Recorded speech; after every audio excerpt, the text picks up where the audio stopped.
नमस्कार दर्शकों, इस वीडियो में हम आपको पितृपक्ष के बारे में जानकारी दे रहे हैं, तो वीडियो के अंत तक बने रहे।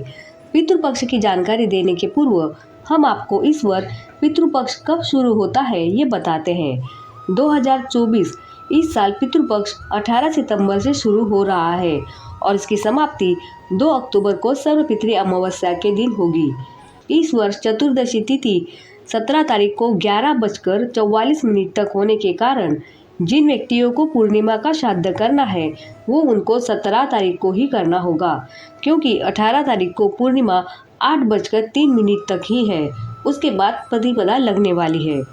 तो चलिए दर्शकों, अब हम आपको पितृपक्ष के बारे में जानकारी दे रहे हैं। पितृपक्ष यानी अपने मृतक परिजनों को याद करके उनको श्रद्धांजलि अर्पण करने के 15 दिन।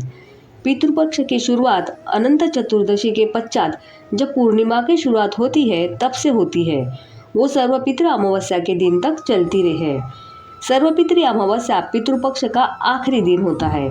पुराणों के अनुसार मृत्यु के देवता यमराज श्राद्ध पक्ष में जीव को मुक्त कर देते हैं ताकि वे स्वजनों के यहाँ जाकर तर्पण ग्रहण कर सके। ऐसा माना जाता है कि पितृपक्ष के दौरान पितरों को तर्पण देने से घर में सुख शांति आती है। अपने पूर्वजों के आशीर्वाद मिलने से व्यक्ति की तरक्की होती है।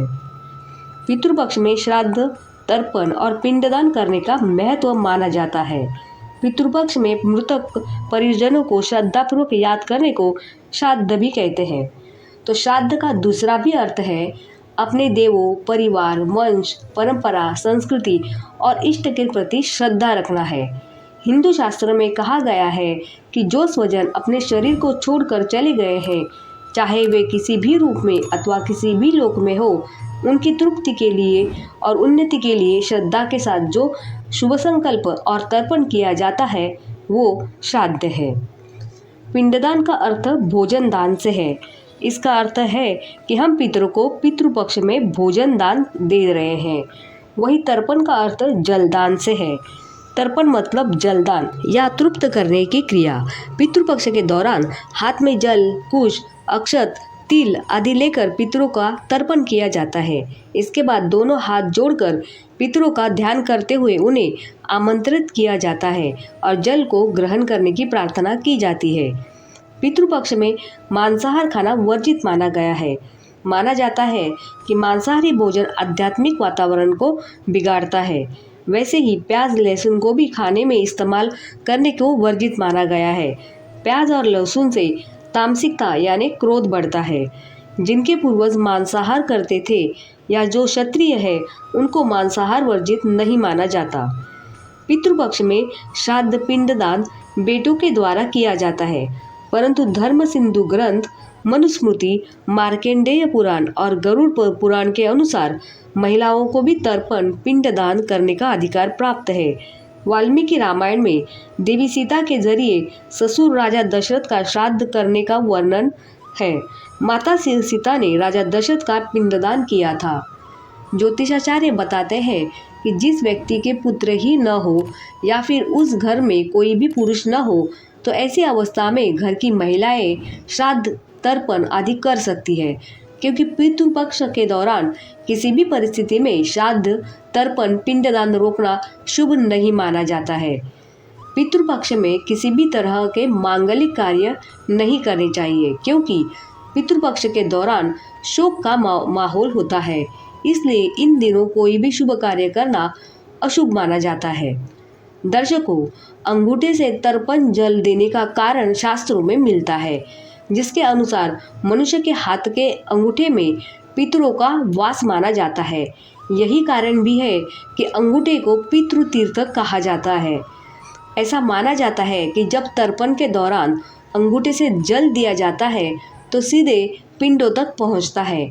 वही जब पिंडों पर जल गिरता है तभी पितरों को भोजन मिलता है। अंगूठे से जल अर्पित करने को लेकर ये भी कहा जाता है कि यदि अन्य किसी उंगली से जल अर्पित किया जाता है तो ये पितरों तक नहीं पहुंचता।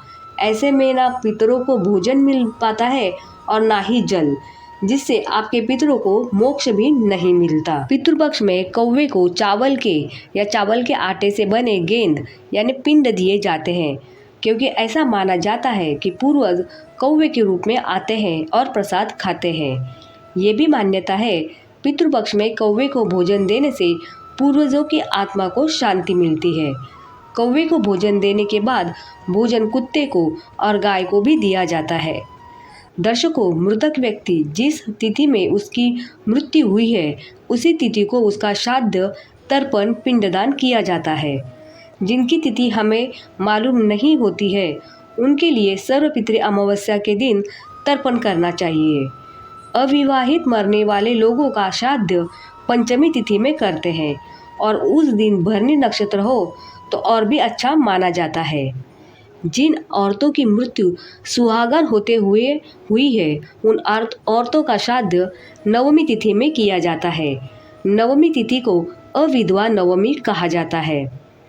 पितृपक्ष में आपको केले का सेवन करना चाहिए और केले का दान भी पितरों के लिए करना चाहिए। केला खाने और दान करने से पितर प्रसन्न हो जाते हैं और आशीर्वाद भी देते हैं और केला ये भगवान विष्णु का प्रिय फल है। दर्शकों, पितरों को भोजन दोपहर के समय मतलब 11:30 बजे से 1 बजे तक देना चाहिए। शास्त्रों में सुबह और शाम का समय देव कार्य के लिए बताया गया है। दोपहर का समय पितरों के लिए माना गया है, इसलिए कहते हैं कि दोपहर में भगवान की पूजा नहीं करनी चाहिए। दिन का मध्य पितरों का समय होता है। पितरों को भोजन देने के पश्चात ब्राह्मण भोजन करवाया जाता है। सूर्यास्त के बाद पितरों को भोजन ना दे। अगर कोई व्यक्ति पितृतर्पण करना चाहता है तो वो इस प्रकार से कर सकते हैं। तर्पण करने के लिए सबसे पहले तर्पण सामग्री लेकर दक्षिण दिशा की ओर मुख करके बैठे। हाथों में जल, कुश, अक्षत, सफ़ेद पुष्प और काले तिल ले पितरों का स्मरण करें। इसके बाद पितरों को आमंत्रित कर जल ग्रहण करने की प्रार्थना करें।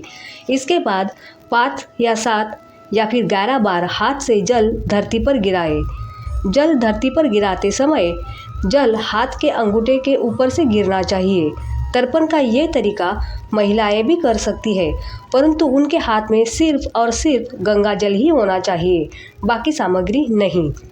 दर्शकों, पितृदोष के कई कारण हो सकते हैं। बांस जलाने से पितृदोष लगता है, इसलिए बांस और बांस से बनी वस्तुएं, अगरबत्ती भी जलानी नहीं चाहिए।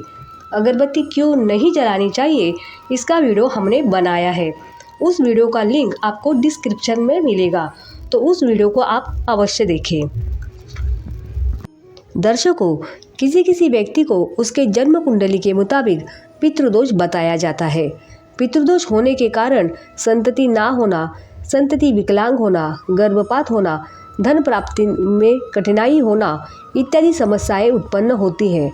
अगर पितृदोष के कारण आपको धन प्राप्ति में समस्या आ रही हो तो परम पूज्य गुरुदेव वसंत विजय जी महाराज ने जो सरल उपाय बताया है वो आप करके देखें।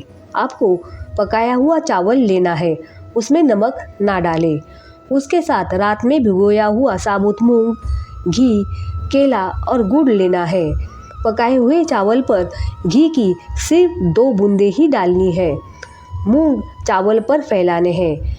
केले और गुड़ को अलग अलग मसल कर चावल पर रखने हैं। ये सब सामग्री आपको शुक्रवार के दिन दोपहर 11:30 बजे से 1 बजे तक गाय को खिलाना है। कृपया ध्यान में रखिए, घी की चावल पर 2 बूंदे ही डालनी है। घी ज़्यादा डालने से उसकी महक से गौ माता भोजन नहीं खाएगी। आपको ये उपाय 6 शुक्रवार करना है।